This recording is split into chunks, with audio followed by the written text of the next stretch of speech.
Right now the deal is like this, dear God, I will give you 10 pounds, will you give me million? I'm saying, when there's not a single idiot on the streets of London who's willing to make such a deal, how come the source of creation is willing to make such a deal with you? So what do you think of organized religion then? I generally don't think about it.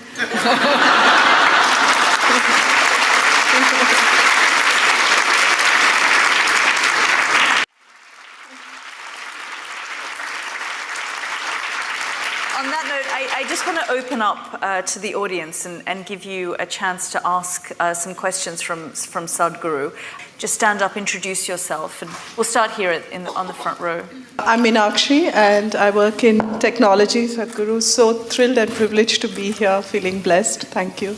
My question is that in Kali Yuga, is it possible to take the Advaitic meditative route to try and get in touch with your consciousness without a guru and the guru mantra? Or should one pursue Namasmaran and Bhakti Marg as the way one tries everything but is flapping in the wind? See, you're a technology person, and I'm asking all of you. Well, each one of you may have your own religious beliefs or whatever, but please look at it sincerely. Your belief is only to a point of convenience, isn't it so? Are you willing to believe to such an extent? You have children? Children? Yes.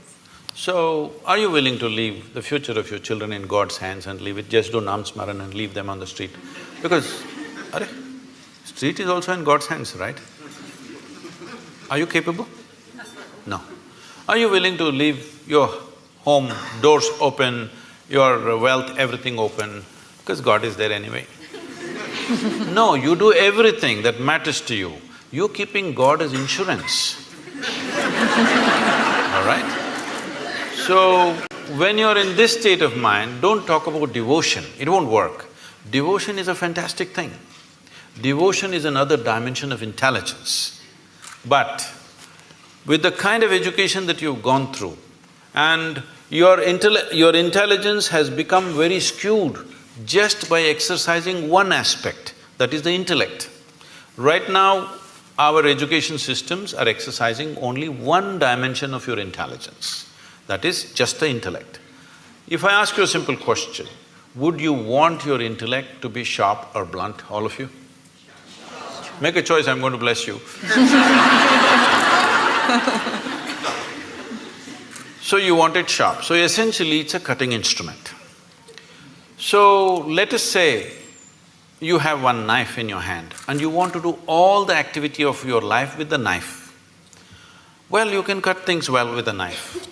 But if you want to stitch your clothes, you use a knife. You will inevitably be in tatters, isn't it?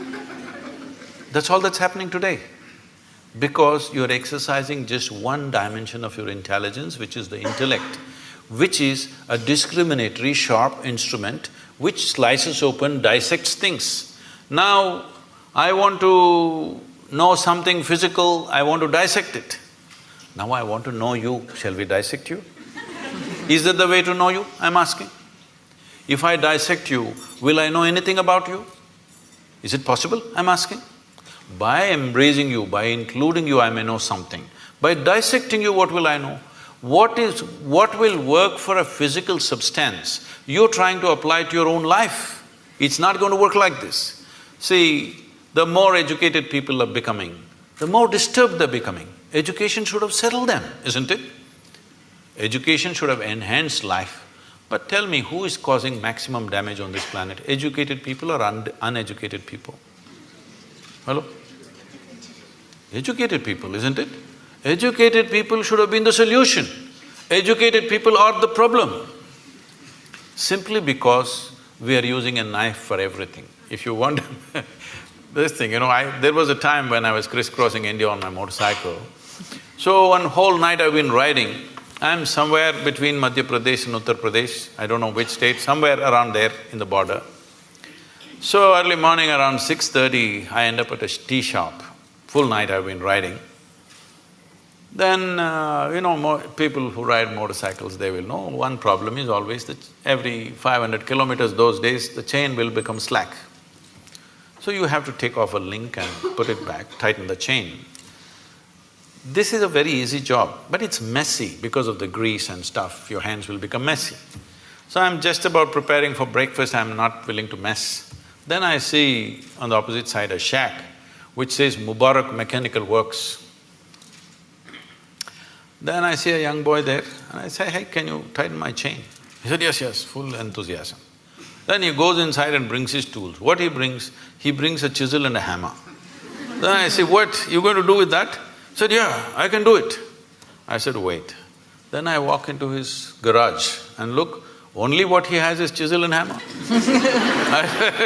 He can fix it, but after that, that's the end of it. So right now, this is what you're trying to do. You're trying to fix everything with the sharpness of your intellect. You will become a mess. The more you do it, more mess you will become.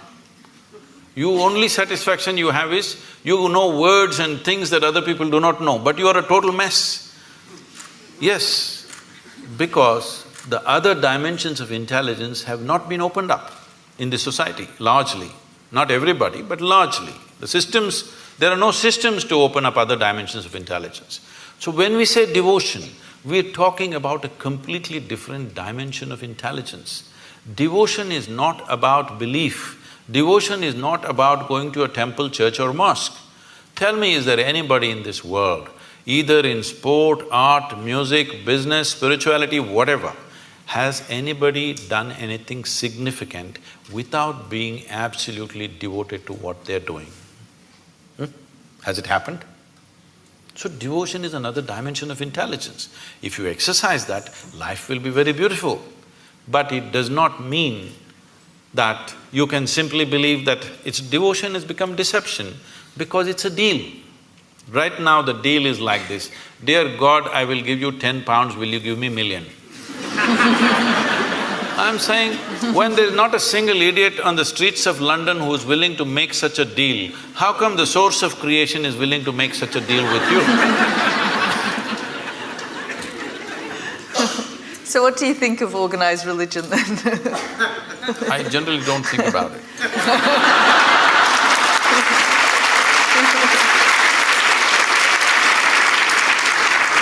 It is not that it has no use. See, if there was no religion, a lot more people would have lost their mental balance. It is a very inexpensive way of psychiatry. No, I'm saying, see, I want you to understand, the line between sanity and insanity is so thin. Don't think there are insane people and sane people. Every one of you are crossing the line here and there. Some people are not able to come back, that's all the difference is. Yes or no? Well, aren't you saying with somebody, I'm mad at you? So you are not mad at anybody, you're just mad, that's all. You are able to go mad for some time and come back, so you think you're normal. Somebody went there and could not come back, it became a terrible problem, all right? So, do not assume sanity is some kind of sanity is some kind of an established status for you. No, today you may be perfect, tomorrow morning you may be gone. Do you understand? It's very much possible. Like today you're healthy, tomorrow morning you may be talking about terminal illness, it's possible for any of us. So the same thing is possible with mental illnesses also. It is not to be taken lightly. But I'm talking about not exercising different dimensions of intelligence in a human being. Making an education system which is all like a factory extruder, everybody has to come of the same shape and form. This is causing enormous distress in human societies. Yes. It's really nice to be with you, Sadhguru. I wanted to know about Adiyogi, because I've learned and I studied some yoga for years, and I never heard about Adiyogi except from you. Oh, you thought Madonna invented yoga, is it?